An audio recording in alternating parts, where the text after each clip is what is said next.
Good evening and welcome to our local candidate forums, specifically Casper City Council. These events are hosted by Natrona County Library and Casper League of Women Voters. Thank you for being here tonight. I apologize if you have to hear my introduction one more time, but just in case some of the candidates haven't heard it. The Library and League are pleased to host this series of candidate forums. In addition to these, we'll also have a school board forum on October 8th before the general election. We've also partnered with Wyoming League of Women Voters, Wyoming Public Media, and Wildfile to bring the governor and U.S. House candidate forums to Casper next week. So be on the lookout for those. Those will be at Casper College's Durham Auditorium, governor on Wednesday, U.S. House on Thursday. We're also, we're excited to partner this year with the Boys and Girls Club. This forum ended up being a little bit too late, but they did help us moderate, being a junior moderator and timekeeper for the County Commission Forum. So that's great, and we hope to keep that partnership for the future. Tonight's forum is being video recorded by Natrona County Library, and it'll be available on the library's YouTube channel starting tomorrow. And we want to thank all of you candidates for being here tonight and participating in the forum. I'd also like to thank our moderator, Dale Boren. Dale is a retired publisher of Casper Journal and Casper Star Tribune here in Casper. At this time, I'll turn it over and let him explain how the forum will work. Okay, thank you. That, ladies and gentlemen, is Betsy O'Neill. She's the Adult Services Manager for Natrona County Library and also a member of the League of Women Voters for Casper. The League of Women Voters believes that an open forum is a good way for voting citizens to learn about the candidates. And it's really interesting. Thank you to the candidates, one, for running, and two, for being here tonight to answer questions. No questions have been shared with the candidates because we are gathering the questions from the audience. So if you have a question, Erica Terry in the back has paper and pen. If you would like to submit a question, please just raise your hand and she will bring you a piece of paper and a pen so you can ask a question. Would anyone like paper? Okay. The purpose of tonight's forum is to introduce you, the voter, to those candidates who hope to serve you on the Casper City Council. The council is a nonpartisan race, so none of these candidates represent a political party. The number of candidates who will move from the primary to the general election will be twice the number of seats to fill in the general election. So there are 4 open seats on the council, so 8 of these candidates will move forward after the primary. 2 for Ward 1, 2 for Ward 2, and 4 for Ward 3. If everyone would silence your cell phone while we'll get started. I'd like to start by introducing the candidates.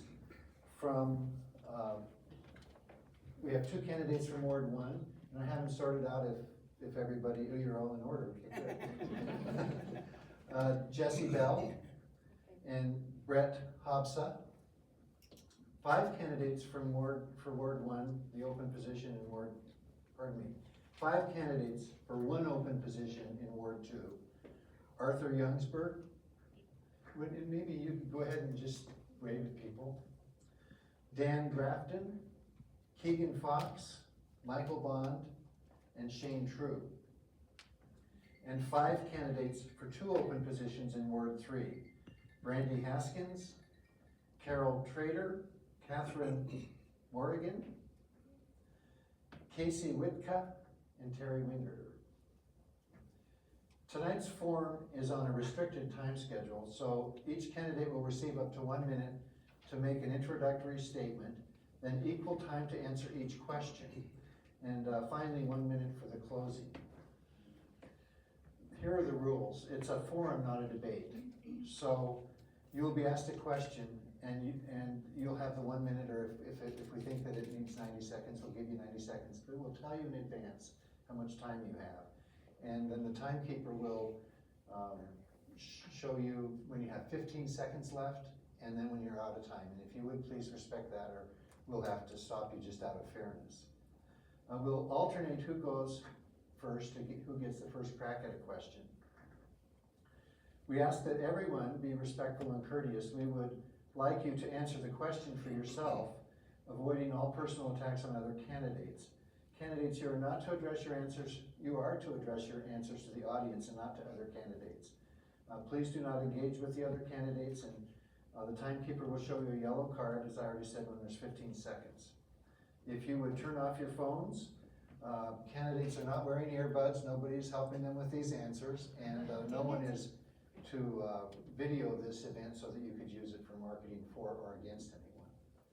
So if you would like an answer, a question repeated, no problem, simply ask. And I may, as this happens, the questions can kind of get convoluted by someone else's answer, so I may repeat the question anyway.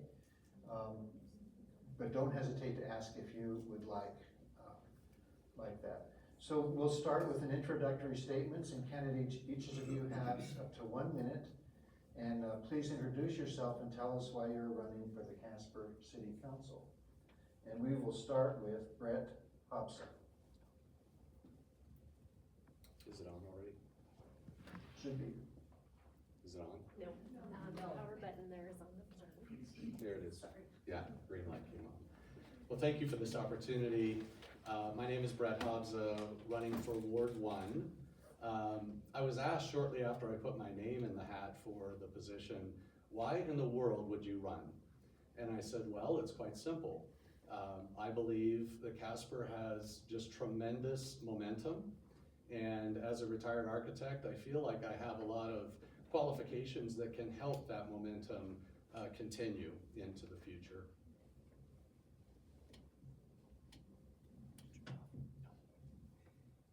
Good evening. My name is Michael Bond. I want to say thank you to the League of Women Voters and the library for sponsoring this, and to everybody for coming out. We appreciate it. So I ran originally, I'm running for re-election this year, and I ran originally because I've always had an interest in city government and thought, well, what better way to kind of get more involved in the city. I've been a volunteer and a board member and a volunteer in a number of community organizations like the Nicholas Museum, the Self-Help Center, the Child Development Center. And Casper is such a rare, beautiful community that I thought, well, this would be a way to get even more involved. So that was my original. But now that I'm running for re-election, I'm looking forward to, I feel like the last 4 years have been some really good training. And I really want to use that, put that to work and another term. So appreciate your vote. Hey, good evening. Thanks for sponsoring the event and everything. My name is Dan Grafton, running for Ward 2. This is my first adventure into the public sector as far as on the political side of everything. And been in Casper for about 2.5 years, lived in Riverton, also been over in Glenrock. And I've got, my wife works for the city. I've got 3 kids. I listen to the county commissioners, and everyone was saying it's about the people, and that's what it's about. My son graduated from school, turned around, and he's headed on down to UW Law School in his early 20s. I've got a daughter that's turned around and graduated from school as well as a career in nursing. And I have another daughter that also graduated and is also headed down to UW Law School and stuff. And what it's really about is being able to put something together for them for the future and bring those kids back. And I think that if I get your vote, I'm a good listener, and I'd also like to find out really what the people of Casper want and how we're gonna be able to do it. Hey, good evening. I'd first like to thank the League of Women Voters and the Natrona County Library for hosting tonight. So my name is Keegan Fox. I am running for Ward 2. Me and my wife have raised our 3 girls here. We have our roots here. So we have, like so many other Casper families, a vested interest in the future of this city. Over the last few years, the roles I've taken on either through my day job and volunteering, I've just been more and more involved in the community, and that work lines up well with the roles and responsibilities of the city council. So I'm just looking to be even more involved and be part of this community. Thank you. Thank you very much. I'm Shane True. I am running for Ward 2. And primarily, I love Casper. I love this community. Third generation here in Casper. I've raised two kids that are out of college and out in the world. We got 4 at home still. And I want to help build a future for them in this community. And that we can bring the kind of businesses and the kind of jobs to this community that we can have young families build a future here. We're seeing way too many of our young people leave Casper, leave Wyoming, and that's something that we need to change. I'm a small business owner. I've served on a number of community boards like the United Way Foundation, Wyoming Foundation for Cancer Care, and also serving on the Wyoming Oil and Gas Commission and the Environmental Quality Council. So I've got experience to handle this. Hi, my name is Arthur Youngberg. I'd rather listen than speak. I don't like to talk very much. I'm a plumber. I'm a retired coal miner. I spent almost 20 years in the coal mine. I currently work for the county. I have 2 boys, and they went to NC. We have good jobs here for kids. We have a money spending problem with the city, the county, and the state. We don't have a tax problem. That's why I'm running, is because we need normal people to run who know what it's like to work in the field and not just be put up on a pedestal and spend all the money. Thank you guys for hosting this forum, and especially for scraping it together last minute since we had a power outage. I was worried we weren't going to get to do this. I'm Brandy Haskins. I currently represent Ward 3. Hopefully you guys still want me to. I feel like Ward 3 has historically been very well represented. I hope that you feel that I have done that and will vote me in again. I have lived in Wyoming my whole life, but I chose Casper. I was born in Worland, lived in Cody, and I came to Casper because it's my big city. And I love the amenities, so I do try as a person on council to protect those amenities and also be mindful of our spending. It's a balance. It's also really hard work for those of you who are running. It's not easy. It's really, really hard. That said, when I found out that maybe I don't want to, and then I thought I'm not gonna run, I was like, oh, I really actually like this work. So I hope that you guys vote me in again so I can keep doing what I'm doing, because as it turns out, I really enjoy it. Hello, I'm Catherine Morgan, and I'm a mom, a wife. I've lived in Casper for about 15 years now. I work at Casper College at the Writing Center, and I help students who are struggling and sometimes not struggling but still wanting a second eye write their papers and get their thoughts out and discover their own voice. I am very passionate because of that work on community and connection and trying to find ways to bring people and services closer together, because I think that's something that a lot of times people don't actually know what's available in Casper that can help them. So I'm running in Ward 3, and I am grateful to be here. Thank you. Catherine, could you pass the microphone all the way back down to?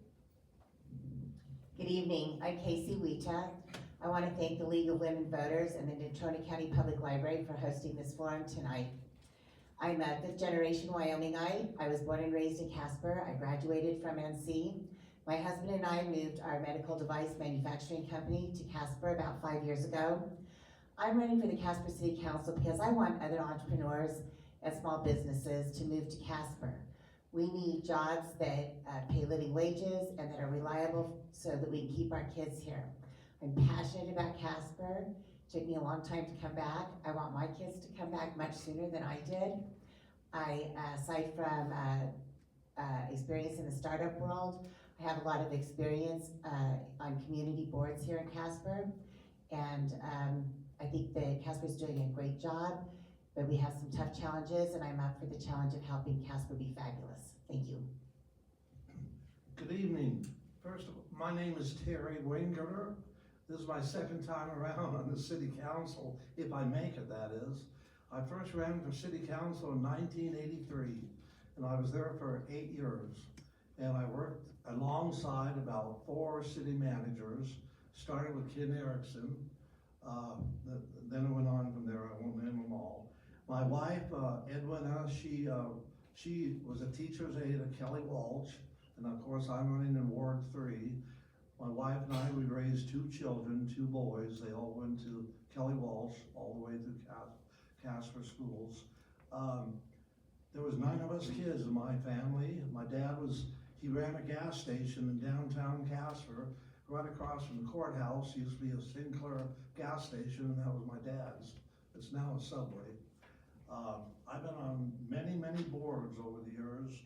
I'm currently Meals on Wheels. I drive like 4 days a week for Meals on Wheels, volunteer. I'm on Skyline Towers. I can go on and on and on. Sorry. I know that's why I was saying that. Sorry, folks. You're good. Hi. Yeah. Hi, my name is Jessie Bell. I'm running because I felt literally called to do it. Somebody asked me to because it seemed like there was a vacancy, and I thought, well, I'm always trying to do the most that I can for my community in any aspect that I can, so I thought, well, I'll step up and try that. I am an artist. I know that sometimes doesn't sit well with people, but I am not a flit. I feel like I come to problems with creative problem-solving skills because I do tend to think outside of the box. And my biggest concern, I think maybe for Casper, is that I want it to be a place that my kids want to stay. I think a lot of kids, we're focusing on having them stay here, but why? So I feel like making this place a better place for them in the future, keeping my grandkid here, keeping my kids around, I like that, and that's why I'm here today. Thank you all. This next question will go to Terry Wingerter to start. 1 minute. 1 minute, okay, are you sure, just 1 minute? If the 25 or 50% property tax reduction passes, do you have a plan on how to fund the services we need? Is this on? Can you hear me now? Okay, okay, well, say that again, ask the question again. No, of course. If the 25 or 50% property tax reduction passes in November, do you have a plan on how to fund the services we need? Well, I was thinking about that this afternoon, and Wyoming has a $2 billion reserve fund, and I'm not saying we should spend that kind of money, but we should, I don't know when a rainy day fund is there for rainy day times. And I'm sure we're not the only city or town in the state of Wyoming that's having budget problems. But we're gonna have to depend on the state to help us. They're taking money away from us by that reduction plan. And I understand that. Everybody wants reduces in their property taxes. But we're just gonna have to look, and we're gonna have to shave off different departments without, people wanna know that they deserve health and safety. And we just gotta shave off each little department a little bit.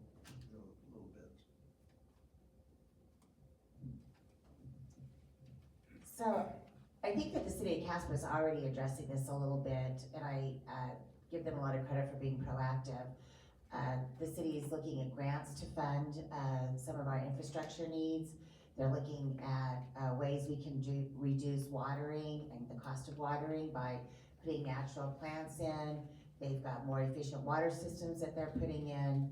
I think that we would just need to continue to look for other ways to fund some of our essential projects. More grants.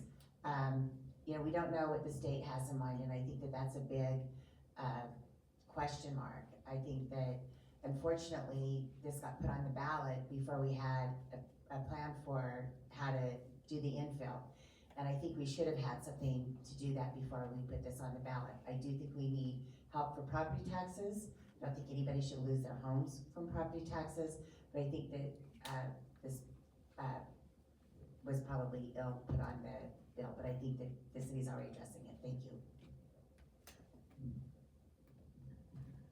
I think that, it's about prioritization and making sure that people health and safety come first in budgeting, but then also ensuring that the other things that we do need as a community that we, can find the funds for. So whether that be through grants or whether that be through other kinds of fund gathering, raising, that would be kind of where you start with going with that, but it's always going to cause cuts first and then trying to figure out what to do from there.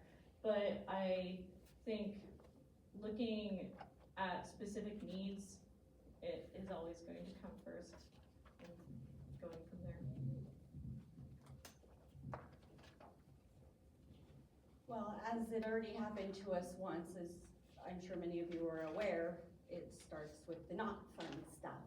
So we will always make sure that the priorities are met. You're going to have clean water, we're gonna prioritize police, we're gonna prioritize fire. What does that mean? It means your parks are gonna be less green. If we lose all of it, then we start talking about those things we really want and don't need. The Hogadons, the Fort Wyoming centers, those things that, again, that's why I came, for the cool stuff. So it scares me. If the state doesn't backfill, we're not going to not have clean water. We're gonna not have green parks. We're gonna not have swimming pools. We're gonna not have a reason to make our kids wanna stay, which we all say, we want our kids here. So this could potentially be a really big problem for us. If there's no backfill, unfortunately, the reality is either things are gonna cost more, which means you save nothing, or we're gonna lose all the things we want for fun, not the important things, because the city's going to prioritize the important things we want. If I may, read the question again, just to keep it fresh in everyone's mind. If the 25 to 50% property tax reduction passes, do you have a plan on how to fill the services we need, how to fund the services we need? Yes, I do. Give me a red pen in that budget, because I'm telling you, there's money in there. We pay an unelected bureaucrat to manage the city, $248,000, which is $100,000 more than the governor. We can do better. I'm a coal miner, that's what you do. Thank you very much for the question. And this is really one of the big challenges and questions that I think the city is gonna face. And it's gonna take these hard choices, and it's gonna take creative funding solutions. As previous people talked about, looking at grants, looking at other creative ways to fund the things we want in this town. But the simple reality is will eventually require some cuts. And the essentials, will definitely be protected, the police, fire, infrastructure needs. But if this passes, it's gonna be a large challenge to this community. And Casper runs a very tight budget, and it's gonna get even tighter. And it's gonna require collaboration with the city, with the county, to make it all happen. Thank you very much.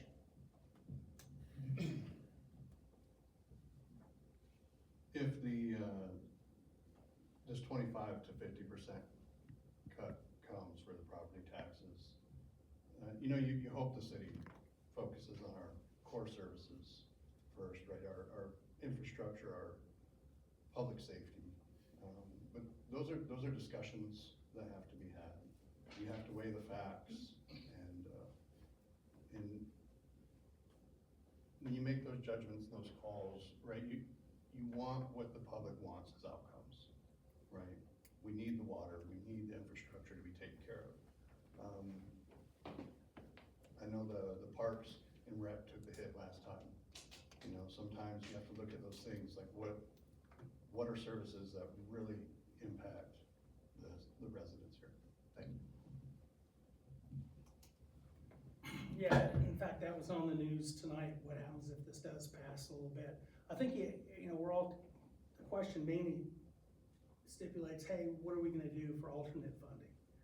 and whatnot. I think you actually have to put a planning process into place where you can find out what the essential services are, what the general public really wants, and then how are you gonna turn around with the monies that you do have and be able to fund that. And there will be hard choices. I think it's a shotgun approach all the way across everything that you're hearing here tonight.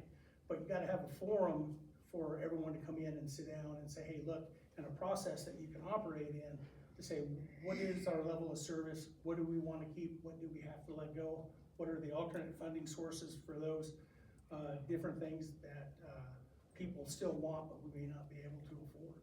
So it's gonna be one of the big ones that's coming in the next year or so, I think. So, my plan would be to, again, the city council has been through this once already with, looking at the essential services. And I think one of the things that I've realized is that during this discussion is that people would like to see reduced property taxes, and there's many people, and there's many good reasons for it, I understand that. But I think it's a question of balance of what are the things that we, have to have, those essential services, and then what are those amenities, those, perhaps, sometimes we get feedback from residents who, why is the city providing recreation? We don't need the city to provide recreation. Well, to me, it's a question of balance. Do we balance that with, we want to create an environment where we're business friendly, family friendly, and those are amenities that they look for. So we just have to balance having the things we want and have to have with what's nice to have. The bad side of going last almost is that everything has been said. Certainly we're gonna have to prioritize everything for critical services. Of course, that has to go forward and get funded. I think we need to be looking at alternative financing, grants. I'm aware that Wyoming Business Council has a program that helps cities pay for some of the infrastructure things that they need to maintain city services. I think we need to look to the community and have community forums that really focus on what are the priorities for the community. Include them in the discussion. Make sure that their voices are being heard. I think one of the main things of my candidacy is to make sure that, especially in this economic situation that we're in, I'll respect that. Come on. Well, I do agree that, like what everybody else has said, that obviously, your major, most important services have to always be taken care of first. And yes, the parks do go left behind, and we're taking our kids and they're walking and dropping their feet through broken boards, and it gets kind of horrible and dangerous. But that's the reason why we want to be here, though. We want to be here because we have beautiful parks, we have beautiful places to be. This town is lovely and safe, and it's a nice place. I sometimes forget to lock my door. So we can't forget that we need to continue to support those things, even in the event that we're going to have to find ways to be creative with money. And that's what I think a strong city council working together and talking together and communicating with each other is going to be able to find and solve those types of situations, make solutions. Okay, thank you for those answers. This next question is for 1 minute. Arthur Youngberg will be the first to answer. The 1 cent or 5th cent is on the November ballot. This general purpose sales tax has been in place since 1974, and the revenues are allocated towards capital projects. Do you intend to vote in support of it? Why or why not? Will I support it? I will vote for it. I think there's some good in it, but it's another 1%, so as long as the people keep voting for it and voting it in, I think that's an okay thing. I don't like taxes, but sometimes we need them. But when they wanted to make it mandatory, then that's not okay. We can't do that, because we make that 1% mandatory, then guess what? Here they come back for another 1%, another one. It doesn't stop with government. I mean, it is a beast. I don't know if I answered that right or not, but that's all I got. There's no right, it's how you feel about it. Mr. True, would you? Thank you very much. Yes, I very much do plan to vote for the 5th cent. This has been a penny that has been in place, as I said, for a very long time. It's become much more essential for the city to have the 5th cent, and I will gladly vote for the 5th cent. So yes, I do support the 5th cent. I will vote for that. And it's a sales tax, right? So it's 1%, it's a 5th cent. But we're getting that from visitors to Casper, right? So that's helping to offset the losses with property tax and everything else we have here. So it does bring revenue to us that is appreciated. Yeah, I'd turn around, I'd probably vote for it as well, as long as the original intent back, what'd you say, in 74 was there, and they're still using it for what it was intended to, as well as if the voters are willing to turn around and say, hey, look, it's worthwhile to them, they're getting a value out of it, I'd vote for it as long as they back that. Thank you. Yes, I would continue to support the 5th cent tax. I think it does provide some essential, provides funding for streets, for fire, for police department. It's brought many amenities to Casper in terms of even facilities like the Metro Animal Shelter and museums, and I think even the event center back in the day was probably from to do that. So there have been so many benefits from for the city from that tax that I think at this point it would be tragic to not have that available, because it would lead to a great decline in services and in our infrastructure. So that's my thought. Absolutely, I would support it, primarily because the voters support it. I liked how the 6 cent special tax was approached, because the voters had their say. It was their choice that it went forward. And I liked how it was very focused on certain projects. It was very measurable. Results were measurable, and the voters could see the results of that. I think a lot of the wonderful amenities across Casper that we see and enjoy today are because of that tax. And especially if we're looking at reduction in property tax, I think that the voters have a say in continuing a revenue that is essential to continuing these services. I mean, yes, everybody's already said all of the things. I couldn't agree with you more. Yes. And then, do you have the microphone? Oh, there's two. Oh, it's just living. Yes, I'm very much in favor of the 1 cent. You know, without the 1 cent, there wouldn't be any rec center, ice arena, senior centers, fire stations, streets. And I think the 1 cent even gave money to the library a time or two for new books. So I'm very much in favor of the 1 cent. I was around way back in the 70s when, well, I think the city manager at that time was Clint Harrison, who came up with the whole idea. Now several counties and cities in the state are doing that 1 cent. So I'm very much in favor of the 1 cent. So, thank you. Absolutely, I'm voting yes for the 5th cent. I think it's a really important tax that pays for critical infrastructure capital projects that otherwise we wouldn't have the money to pay for.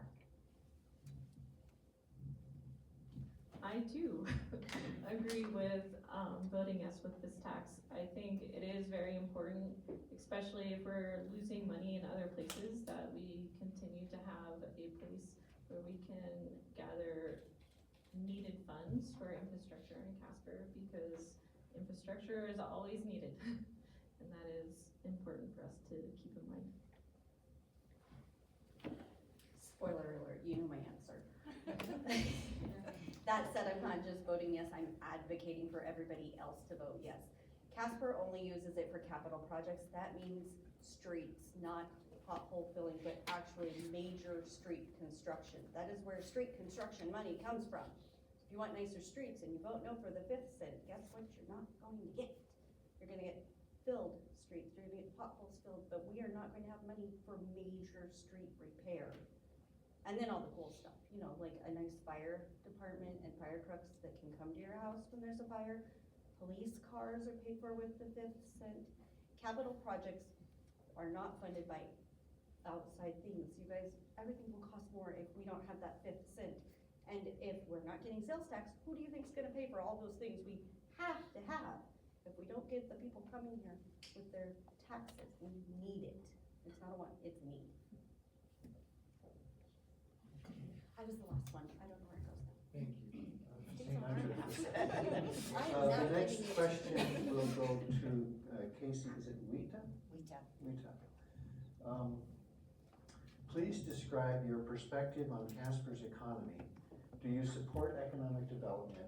And specifically, what would you do to improve Casper's economy? So there's actually 3 questions on this one, kind of all related. Would you like to hear them again? Yes, please. Please describe your perspective on Casper's economy. Do you support economic development? And specifically, what would you do to improve Casper's economy? And this is one I'll read a couple of times because I think it's complicated. I think Casper has some work to do on its economic development. I support economic development. I think that we need to be more willing to, I think we need to be more open-minded to saying yes to businesses that want to come to Casper. I don't think that we should be blindly saying yes. I think we need to ask hard questions. I think we need to be informed people. But I think that, you know, we need more economic development, and we especially need companies to come in here who have reliable jobs that pay living wages, so that our young people can afford to stay here and afford housing and really, you know, just enjoy Casper. What would I do? Well, I would advocate for more businesses like ours to come to Casper, and I would also advocate for more kids to try to go to trade schools. We need more trade people so that we can afford to build houses and other businesses. Thank you.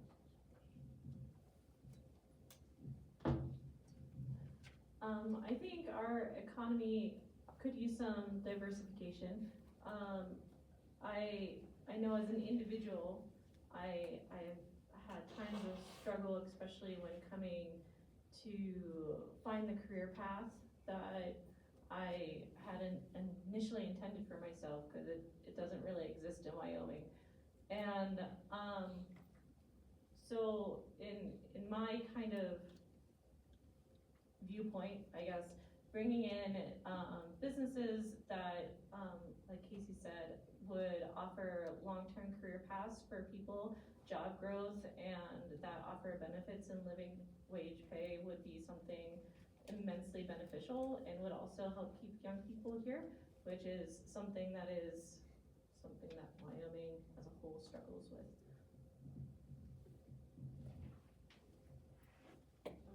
Would you like to hear it again? Please describe your perspective on Casper's economy. Do you support economic development?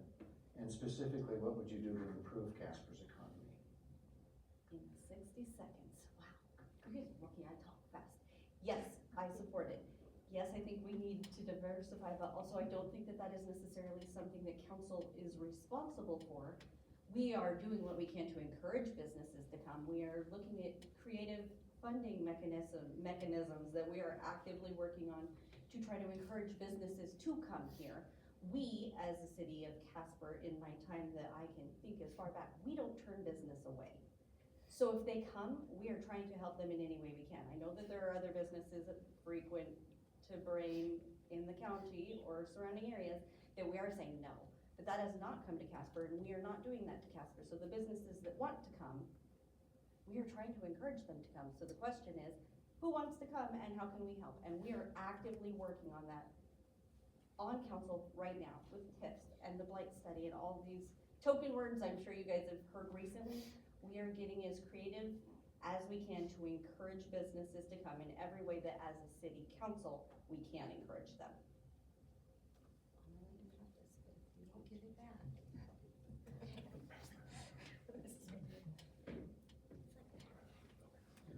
Yes, I'm sorry, can you say the question? It's a long one, right? Complicated. I didn't do a very good job of putting these together. Please describe your perspective on Casper's economy. Do you support economic development? And specifically, what would you do to improve Casper's economy? Okay, so yes, I do support economic development. I think the government is the biggest problem. I do know people that have tried to come to Casper to build things for young people. There really isn't anything for young people to do.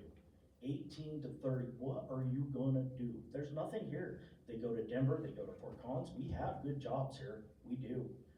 Good jobs that pay good money. The problem is a lot of the housing's expensive in Casper, which is unreal what it costs here as other cities. But mostly if the government got out of the way for people to come in and do that, I'm not trying to be rude, but the studies drive me insane when I know the people and they went to the council and they got a no from them. So, yeah, government out of the way. Thank you very much. Well, fundamentally, you know, Casper's economy is driven by the oil market. You know, the price of oil you see every day, that's what drives this economy. And oil and gas is gonna be sort of the foundation, you know, of Casper, and really of Wyoming, into the future. But we definitely need to take advantage of economic development, economic opportunities. We need to help find complementary industries. You know, in my mind, manufacturing is a huge opportunity, you know, for Casper. Having started a manufacturing company myself here in town, you know, we have found a great pool of workers that love the fact that they can go home at night instead of being stuck in the middle of the Powder River Basin for 2 weeks. And so we need to encourage these complementary industries to come to town and provide and show the good governance that I think that City Council has shown over the years, and to bring that economic opportunity to Casper. So I think Casper's doing all right. I hope we are. I just spoke to an individual a week or so ago who has a small manufacturing business in Las Vegas, and he's looking at bringing that up here. I know a business went out to the airport because of the unique economic exclusion zone out there. So we are trying to bring folks, and I think we're doing okay. I would like to see growth. I would like to see diversification. We want those jobs to attract young families so they can come here, plant their roots, and raise their children here. What would I do to help that? I don't know off the top of my head. There was a comment at public comment at a council meeting a few weeks ago about permitting. Maybe that's a place to start. Thank you. Read that one more time. I sure will.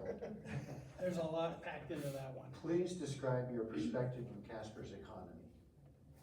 Do you support economic development? And specifically, what would you do to improve Casper's economy? Okay. I'd start off, yeah, I absolutely support the economic development. It's not just good for Casper and the county and the state overall. I mean, you have uranium, you have coal, you have gas, you have oil.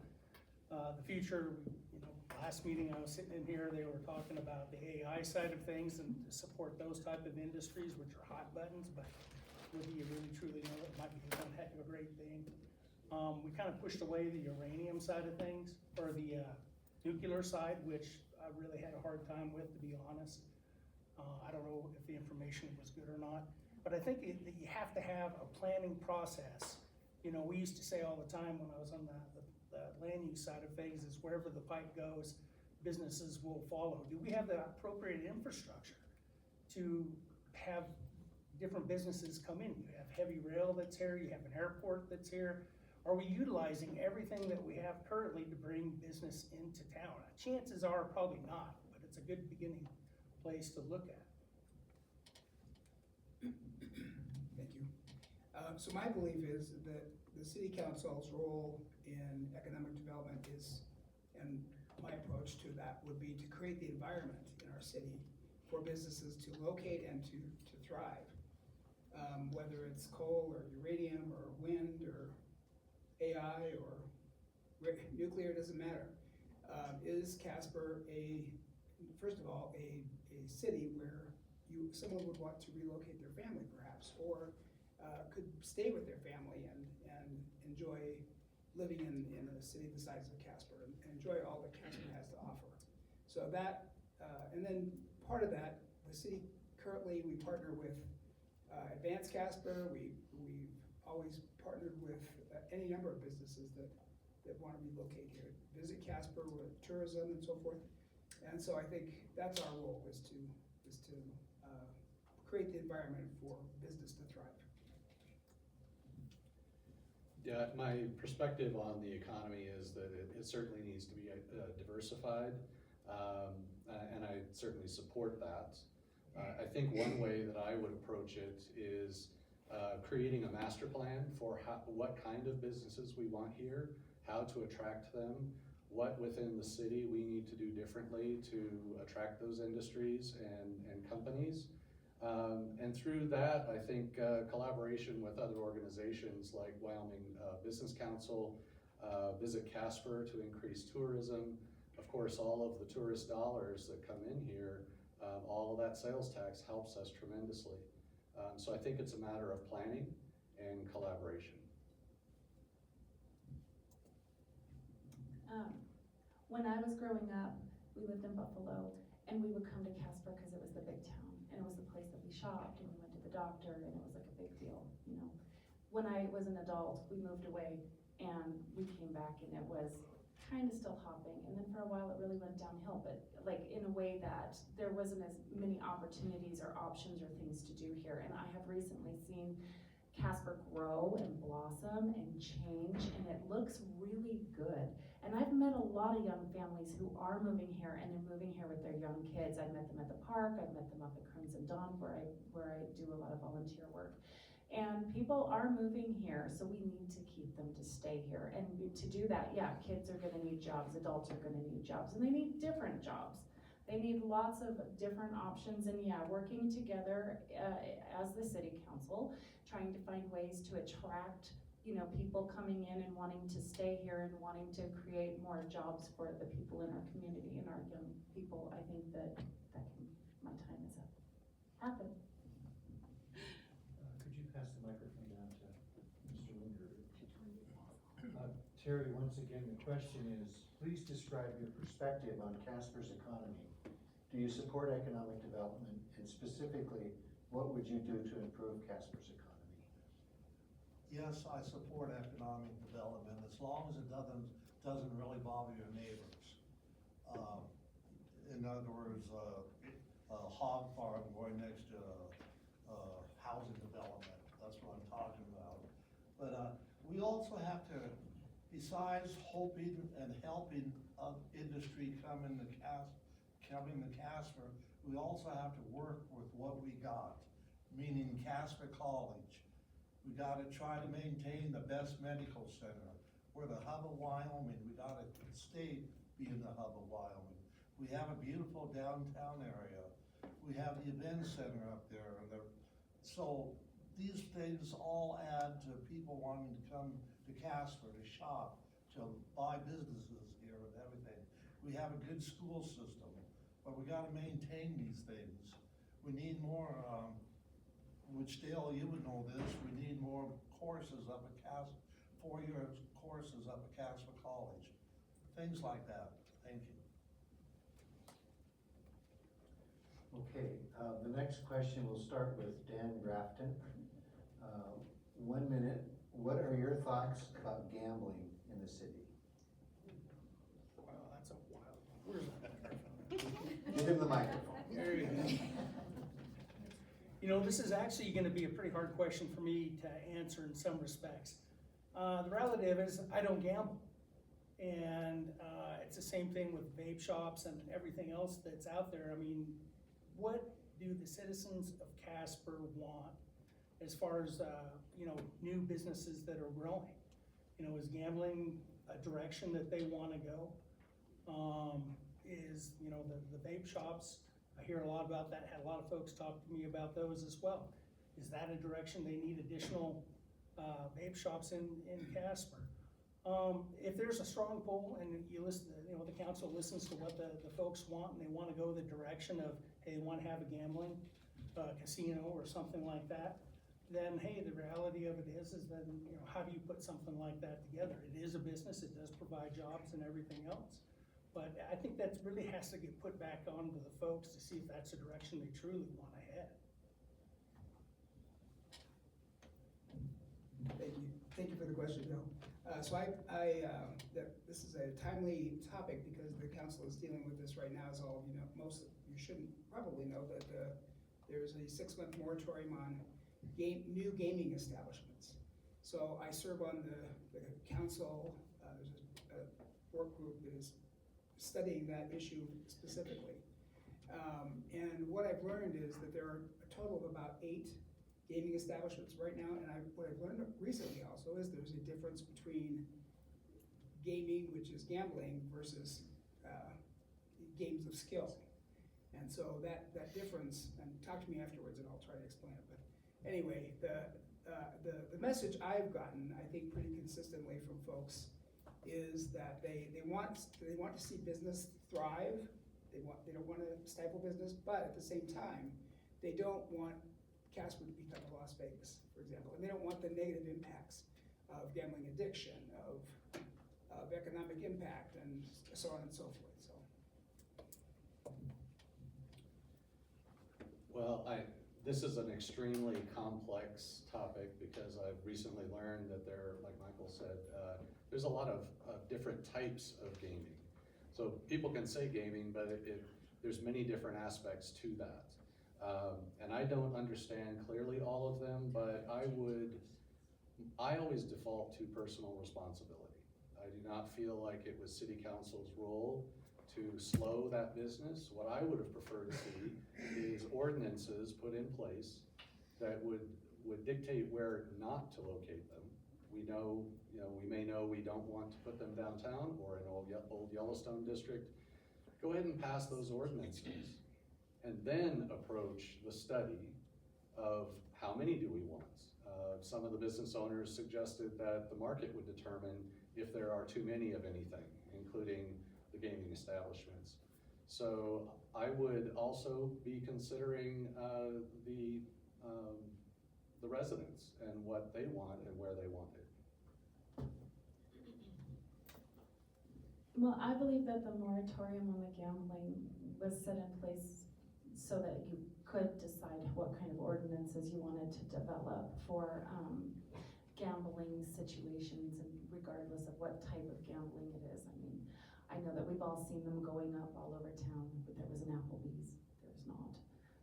And anyway, I mean, do we want our town to look like that with our children and everybody, is it pretty, is it Christmassy, is it the kind of town that we wanna wake up in the morning in? Is that what we wanna look at? So I don't know, I mean, personally, I don't gamble. It's not a way I wanna spend my money or time. I don't have anything against anybody who does, but I do think that it is probably a good idea to figure out where we want these places located so people can enjoy themselves.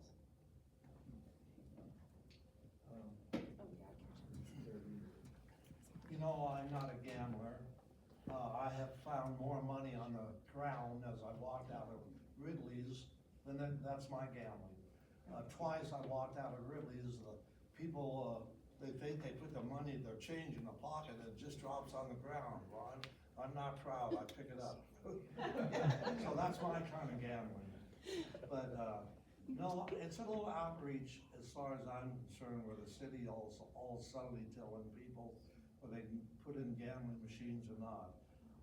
Like I said, I'm not a gambler, I don't like gambling, but the city should have thought of this when the gambling establishments first came into Wyoming and into Casper. So that's my feeling about that. There's other problems too. There's we can talk about tonight about tattoo parlors and smoke shops and things like that, so we need to talk about that too. Terry's got a loud voice, so I'm gonna turn the microphone on. Well, you know, the gaming in Casper provides a lot of tax revenue for Casper, and I think we need that money, especially with, some of the money we might be losing. I'm not involved enough with the decisions that have been made about the moratorium, and, I know that, there are some people who own, the gambling establishments who are not in favor of the moratorium because they feel like it's restricting their ability to expand or sell their businesses. I think they have probably a legitimate concern. I think the moratorium is probably a good thing right now because probably this should have been addressed when we first started doing gambling, but we need to address it now. Do we want to limit where gambling facilities can be? And we need the opinions of the community, and I think that the city council is doing a good job in exploring opportunities. Thank you. I'm also kind of not hugely in the know, I guess, when it comes to gambling and the things that go into that, just because I don't partake. But I know that my personal feelings about it is not what I'm always here to represent. I'm here to represent what, you know, the businesses and the people who live here and what they want. And I do agree what I'm hearing and kind of the idea of hearing what constituents actually want to wake up to, if that what they want their town to look like. I do agree that it is good to start planning at this point, probably earlier, to decide where we want gambling establishments, how we want them to look, how we want them to be a part of the community. I do think it's important for people to have fun. I'm gonna ask you to read that again before I say the wrong words to start with. I feel. So, What are your thoughts about gambling in the city? I waited this whole time and I knew you just wanted to know my 2 cents. Whoever asked this, thank you.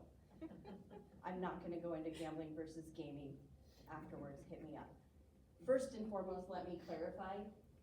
The city of Casper just now was granted the ability to have any say-so in gambling at all. That was not up to us before, just now, which is why we created the moratorium.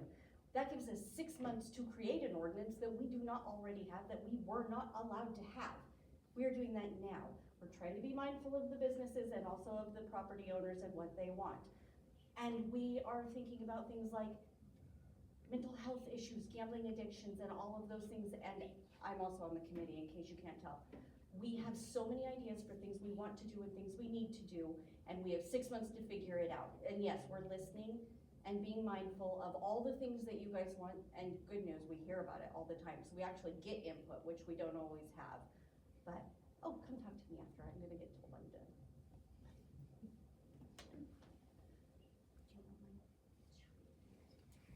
I've claimed it as my own, apparently. Those millionaires and billionaires didn't make Vegas by their own money. So I'm a hard no, unless somebody can tell me why. I mean, it just does not seem like a good family thing to be out there gambling and maybe having your kids in the parking lot. I've seen it. Is that what you want?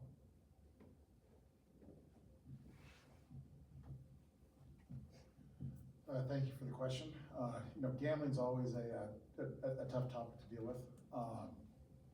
You know, I think, to echo a lot of what other people have said, you know, I think the 6-month moratorium is very important. It gives time, you know, for that collaboration, for that the thoughtfulness that's needed to put together, you know, good ordinances, good rules, good guardrails around a very tough topic like gambling, because there are definite benefits. There's the jobs, there's the tax revenue, there is the entertainment outlet, and other things for people to do in this town. But there are very clear and obvious problems with mental health, with, you know, financial irresponsibility and gambling addiction. And, you know, this 6 months is gonna be a very important and going forward of all that careful discussion and all those careful decisions that need to be made.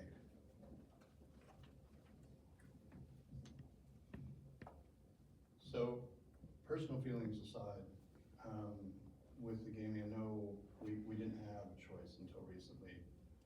However, I would have liked to have seen a moratorium tabled.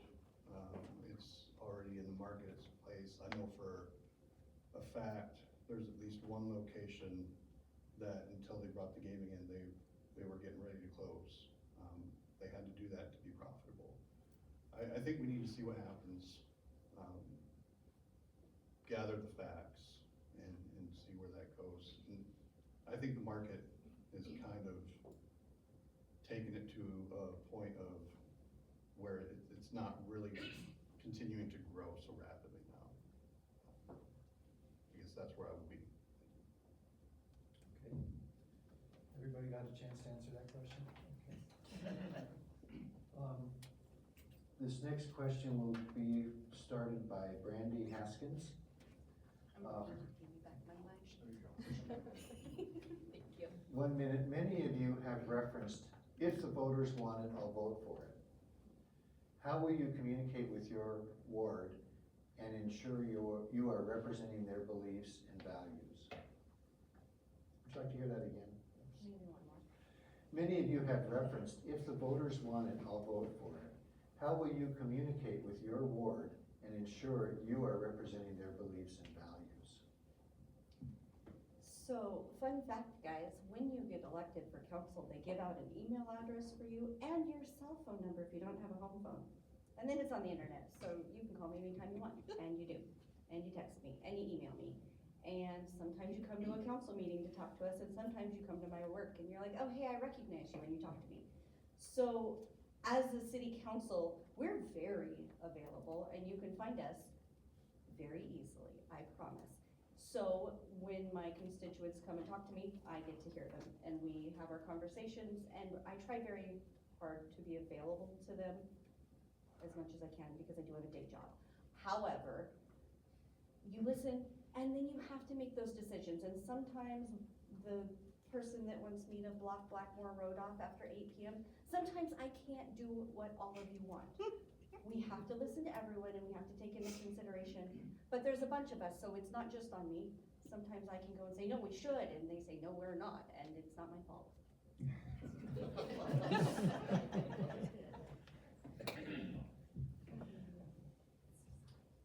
Just text me, my number's out there. I think that's the easiest way. But if you hear from 5 or 6 people, but you had 7,000 people vote for you, is that a squeaky wheel gets the grease kind of thing? Because there's a bunch of people you're not hearing from, so you have to take that in consideration, but I mean, pretty easy to get a hold of, so. Really good at this. No, I think it's a question of just, you know, making yourself accessible. I mean, as Brandy said, you know, there's gonna be an email address, they're gonna get your phone number, and it's just making yourself accessible and being out in the community, talking to people, and just, you know, just being open and accessible to people. Could you read that again for me? Many of you have referenced, if the voters want it, I'll vote for it. How will you communicate with your ward and ensure you are representing their beliefs and values?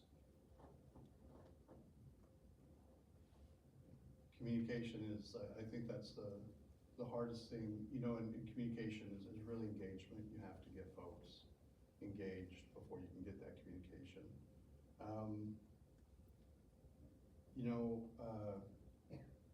Being willing to listen is only half of that. So how do we get out there? I don't know, we can't go knock on doors all the time. It takes a tremendous amount of time. So, yeah, you know, already anyone who's up here on this table, you already have our email and our phone number. And it continues to be public. I guess you just have to explore ways to get that engagement. I don't have anything off the top of my head. Yeah, on the communication side, when we, you know, applied down at the city and everything else, that lady said, hey, well, we need an email, and we need a cell phone contact and everything. I said, really, do we have to do that? Because who knows who's gonna be calling you, who's gonna be emailing you and everything. And she was exactly right, man. The old email took off, phone calls constantly, it seems like. I think that I don't do the social media side of things, because I think it's way too open and whatnot, but there's no reason that you can't text, you can't get a phone call, or, answer the emails. I think that's well within the realm of communicating with your constituents. I think the big thing too is really try to motivate your constituents to come to the meetings.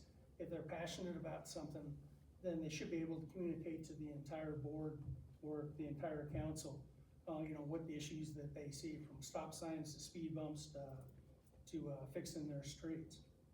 There's ways to communicate. Thank you. So I've lived on the west side of Casper for nearly 40 years, and so I feel like I have a good network of neighbors and so forth in all the areas of West Casper, with PV and Wolf Creek and so forth. But yeah, all the ways have been mentioned. I feel like we're very available, and I get emails and phone calls regularly from constituents, and that's something I'm very proud of in terms of my ability to kind of react and to help people, support people, no matter what their question is, whether it's about somebody struggling to get a business or to get through the process to open a new business, whether they're having a dispute with their neighbor, just name a variety of different issues. But my approach is to try to connect them with, through the city manager, with the appropriate city staff and help them out. So I do have a social media page just for city council only on Facebook, and my email and phone number and everything are public information. So thank you. Well, beyond email and text, I enjoy social media. I have a Facebook page for my campaign, which I would turn into my actual Facebook page, my actual campaign page. One thing, I really like face-to-face. And so I would want to do quarterly coffees for my Ward 1 and really connect with them. Something that happened early in my career, I was in the midst of designing a large comprehensive high school, completely surrounded by neighbors, and they were furious. They came to a board meeting, I presented the design to the board. They were furious that a school was gonna go across the street from them. After the public comment period, I joined them in the lobby of the district office and explained how we went through making decisions that helped them, that didn't impact them any more than they had to. And I would like to do the same for constituents and explain things to them face to face. If I don't run into you at Albertsons or Walmart, I live on the corner of 4th and McKinley, you can call me, you can stop by, we can hang out. I have chickens. If you have questions, I will try to direct you to whoever I can get to answer your question for you, because I believe in using my resources. I'm really open, I'm super easy to talk to for the most part, maybe unless you're my kids, but that's different, right? Mr. Winker, the question is, many of you have referenced, if the voters want it, I'll vote for it. How will you communicate with your ward and ensure you're representing their beliefs and values? Well, I kind of pride myself, I'm kind of a people person. I was a sales guy all my life. And there's times I go to the store with my wife, and my wife says, "Terry, no talking." But she's kind of joking. But I like to visit with people. I enjoy people getting back to me. I give them my phone number. I use social network, basically, just getting around the city, in my ward too, of course, but the whole city. People think because you're Ward 3 or Ward 2 or Ward 1, you shouldn't socialize out of that ward. Once you're a councilman for the whole city. Granted, you get elected out of one ward, which you should pay attention to, but you also have to pay attention to the whole city. So, I guess that's it. I believe firmly in being available for the constituents. I want to hear what they have to say. I want to hear their concerns, their thoughts, their ideas. Casper has really innovative people, and I really want to hear what people have to say. I would always try to make myself available to people. I'm good at responding to email and voicemail. I do have a Facebook page.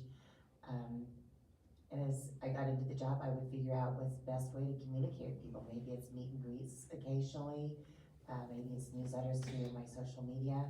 I figured that out because I think communication is really key.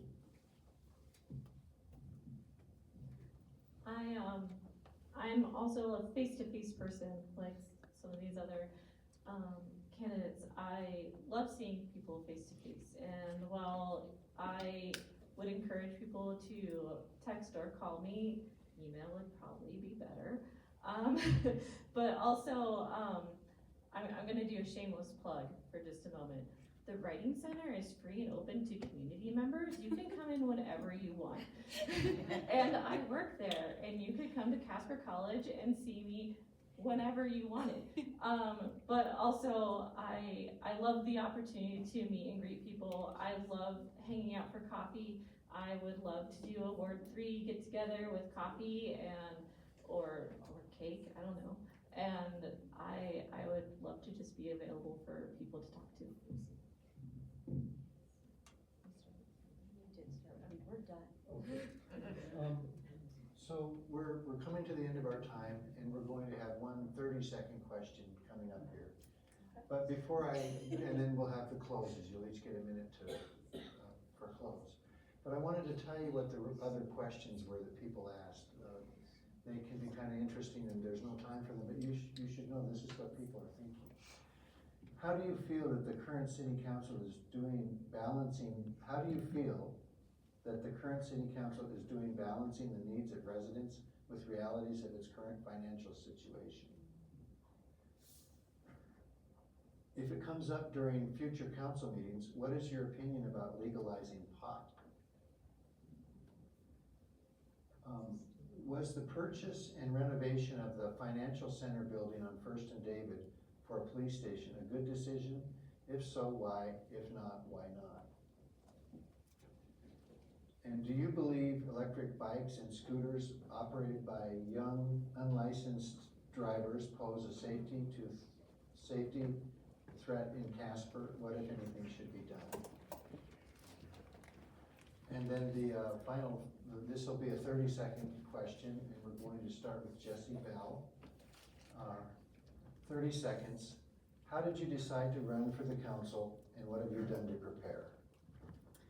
Okay, well, I decided to run for the council because I felt like I was called to do it, and I was interested and I had the time, so here I am trying to do the right thing. How did I prepare? Well, I've gone to a few city council meetings. I've watched them. Is it entertaining? It's not. But I have gone. And also, I have been watching them online every now and then when I get a chance to. So I kind of see what's going on, and it looks fun. I decided, as I said earlier, having the experience of being an architect, I believe I bring a lot of unique experiences to the council that aren't there already. I always believed that the best team was made up of a diverse number of experiences and expertise. Through that, you come up with the best decisions, and so I would like to add my expertise to the council. Thank you. So when I first decided to run for city council, to prepare, I started attending and watching more and more city council meetings, looking at the information packets that are available on the city website to kind of become familiar with agendas and past actions and decisions that the council is making. I've gotten into a routine now, so and it is, as Brandy said, it's hard work. There's meetings every week, there's work sessions, and there's public meetings that are to prepare for, so it is a lot of work, but well worth it. How I ended up wanting to run as a part of it was part of my neighbors. We live on a street that, we got people racing up and down the street and stuff, and how do we slow these down? We have kids out there on scooters and people backing out into the street, and I said, hey, look, this is what we're gonna have to do. And they said, hey, why don't you run for city council and stuff? I've got a great land use background, health and safety background, and I'm at a point in my life where I can turn around and give the time that's required to be able to go on to the council and make a big difference for the city.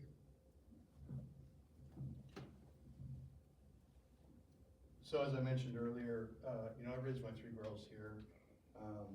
We're here. The city we leave to our children, the city we leave to our grandchildren, is really what weighs on me. In that, my involvement with the community. What have I done to prepare? I give my Tuesdays to another organization, so I spend a lot of time watching on YouTube the meetings and work sessions and reading the minutes. Thank you. My decision to run, I've told, you see a lot of people in this audience that I've told people that the highest office I ever wanted was a precinct position, and this is a higher position than that. But I really decided, seeing the political climate that has developed, that I believe has become very anti-business, that wants to destroy things, and it's very hard to build things. It's very hard to maintain things, and I want to be here to help build Casper, and not sit back and watch people at the state and around that want to destroy things. So I decided to run because I didn't know much about politics, and I don't think a lot of people do, but I think you should try it, see if you can do it. We should all be invested in it, at least try it once. Everybody should try it. That's how our government was set up. You go, you do your thing, and then you go out of it. It's not a job, so I'm just giving people a different candidate.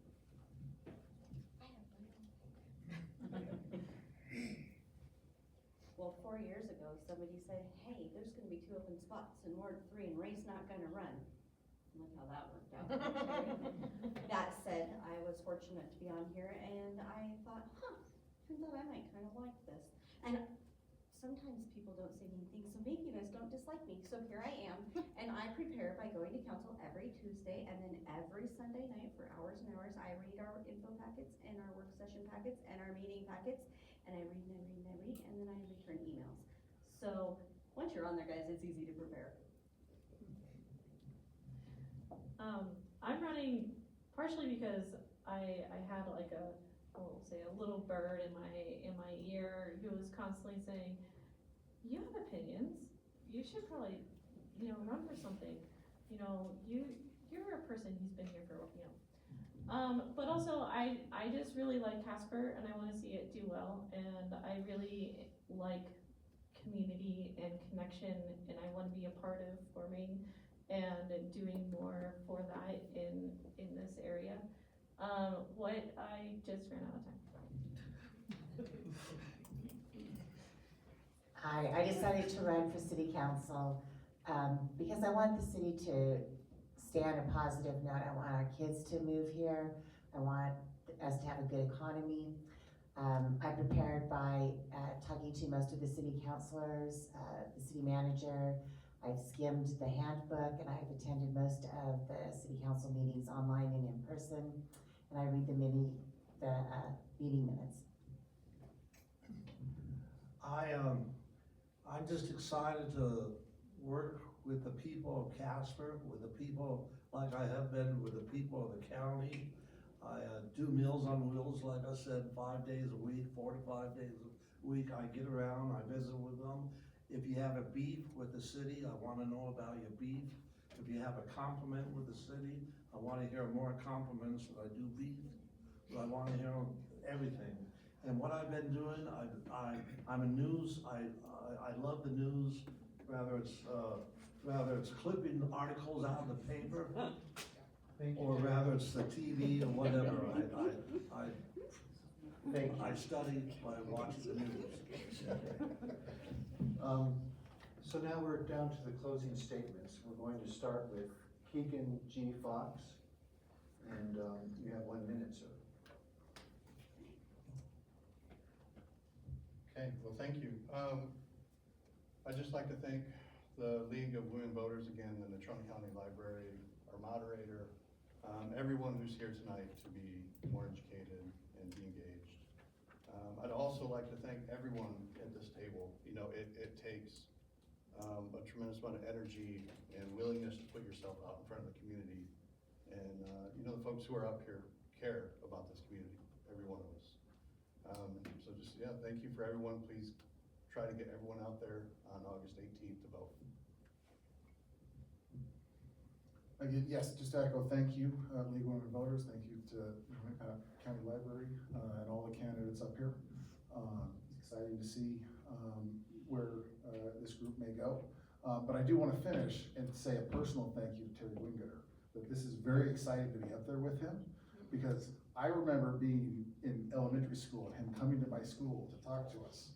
And Terry was very important in my Wyoming history class to get a good grade, because when he would hand out his business card, it included the county numbers and the county seeds of Wyoming.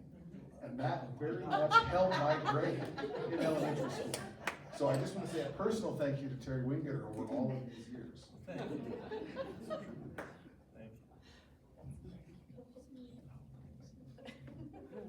I just wanted to thank everybody for coming out and everybody sitting up here, because it is hard to get in front of people and talk. It's really hard. I ran for school board and there was like way more people up here, and that's good. It's good for the community to get more different people, more different thoughts on the thing. So. Well, thank you all for coming. My email's online if you need me. I'll be here for a minute after. I actually don't have a whole lot to say that we haven't already spoken about. Also, the questions that you didn't ask were really good, and I have thoughts on those too if you want to know. But please vote for me again. I've decided I like this, and I'm going to be really sad if you don't let me keep doing it. There it is. That's me in a nutshell. I am just wanting to, I guess, reiterate how thankful I am that I was invited to be here and that I'm sitting up here with all these wonderful people. And it is kind of an honor to think that I'm a part of a system that has, you know, been around for centuries, and I'm just, I don't know, just hanging on for the ride a little bit.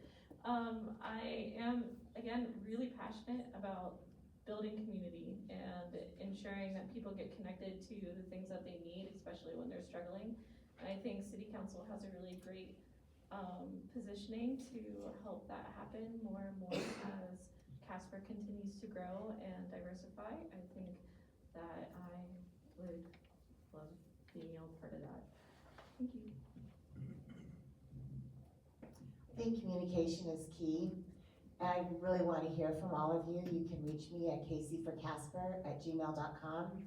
I'd be happy to, if you send me an email, I'd be happy to set up a time where we can meet in person and chat. I'm known as being a connector. I'm innovative, and I think outside of the box. And I think I would be a good city councilor for Casper and help it move forward. And I'm asking for your vote on August 18th, Casey for Casper. You better repeat the question. Mr. True's not the all shook up.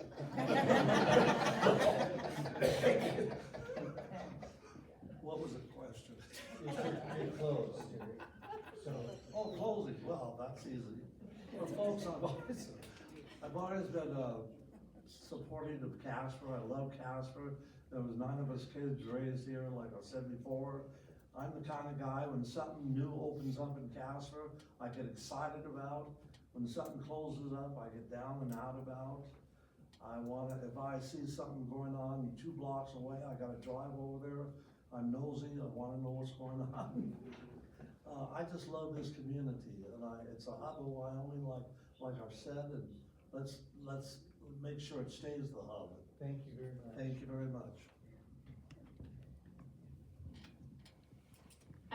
There's not enough time to say any of the things that I thought I wanted to say, and I spent so much time thinking about answers to questions that they may have asked me that I feel like just don't get a chance to really state what you want to say. But I guess maybe overall what I'm trying to say so elegantly is that I love living here. I was reluctant to live here when we first moved back here, but it's been over 25 years now. And I feel like we're just here. And I have grown children and I have a granddaughter, and it's really important to me that Casper is a place that is safe. I can still feel sometimes like I can leave without locking my door. A place that is clean, it doesn't stink, I don't have to worry about needles in the grass at the parks. I want it to be some place that my kids want to come back to or stay near me, and I think that we all kind of want that for our families, so that's why I'm here. Well, I grew up here, graduated Natrona County in 1981, and I have been so impressed with the evolution of Casper since growing up here. I have a good friend here in the audience. She's from out of state. She grew up here with me, and we were just talking about that today. She's just really blown away by what Casper has become, as I am. I'm already involved in the community, giving back as a board member at R321. I joined the Casper Historic Preservation Council, Commissions soon after retiring. And I'm also involved with Downtown Casper Business Association. I'm the organizer for the Crazy Days Car Show coming up on Saturday. And I'm also on the Lyric Building Committee. So very interested in investing my time and making sure that Casper continues to be a great place to live for everyone, and communication with the people around me and my constituents really would make that happen. So as I said before, I've lived in Casper for over 40 years. I worked as a school teacher and administrator for many years, and have been mostly on the west side of Casper for that time. And what I've learned over the past 4 years of being on the city council is the council members are a very devoted group to, and they're very committed to the city of Casper. And the same is very true for the city staff. We have a remarkable and very talented city staff who this city could not function without those folks. But I think, again, there's always room for improvement in terms of either, if it comes to the point where we have to scale back services or take a look at budget cuts, these are the folks that I think that would do it. And I would be honored and privileged to have your support and vote on August 18th. So thank you very much. Hey, I'd like to thank the League of Women Voters putting all this together. Also, all you folks out there for spending your evening coming on in, listening to us talk and everything. It's a great thing. It's good to see. I know I brought the family back, like I said in the beginning, two and a half years ago and everything. I'm gonna really try to push to get them involved on the professional side within Casper. I may not have been here in the beginning, but I'm probably gonna end up, this will be the final place where my wife and I have talked quite a bit, and this is why we wanted to come to Casper. We also talked about amenities and future business and everything else. I mean, the bottom line, I think everybody up here on the panel wants the positive and the best thing for Casper, and I'm really no different. I think the biggest thing is that public involvement and getting the message out and talking to people is really what it's all about. And once you understand what they want and what they feel and whatnot, how does the city bring that to life? All right, well, that's it for tonight's forum. Want to thank the candidates. You deserve our thanks and our respect for being willing to put your name on a ballot and to be willing to serve if you get elected. Thank you for that. Thank you to the audience for coming tonight. Your questions were great, and your interest and participation is appreciated. And you're welcome to stick around and chat with folks if you'd like. Thanks to the Natrona County Library for providing the room, and the League of Women Voters for providing this service since 1920. And drive home safely. Thank you to everybody. Have a good evening.